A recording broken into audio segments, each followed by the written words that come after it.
Lalaglat ang aming uniko iho. Ayan po.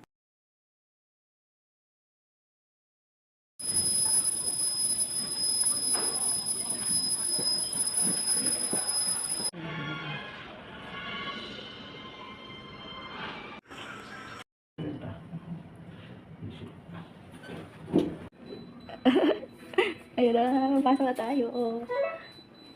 Ayan yung aming room. Regular daw, private. So, ayan. Ang aking anak, tingnan nyo. Ayan. Ayan siya. Wow, may parep pa. Kala mo may ilalagay sa rep. Ayan ang views niya. Yung parking area. O, diba? Ayan. Check na natin yung CR kung okay. Wow, okay naman. Malinis. So, ayos na ayos. Ayan. Komportable ang aming patient. Patient 101. Nag-iisa naming anak yan. Kaya ganyan. Tingnan mo naman. Oh, naka-private. Ayaw pa mo pa doktor. Oh, say hi sa nanay. Sa mga tita, say hi. Kumakain ka na ng maayos. Oh, wow. Kumakain na siya ng maayos. Kailangan madudot ng hospital. Ay, may parep ka? Anyway, ayan ang unan.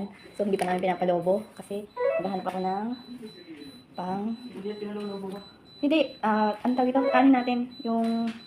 Patanggalin yung plastic. Sige nga, tanggalin mo nga. Yan, okay. Nag-alarm yung kanyang ano. Hindi namin alam. Pero nireport na namin sa nurse station. Diba?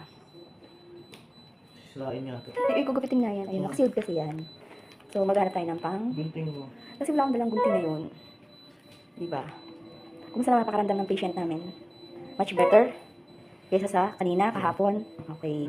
Hindi pa yan nadududot ng doktor. Pag nadududot na ng doktor, nurse pa lang. Pero, ayan, galing nga. Magkano kaya isang araw namin dito?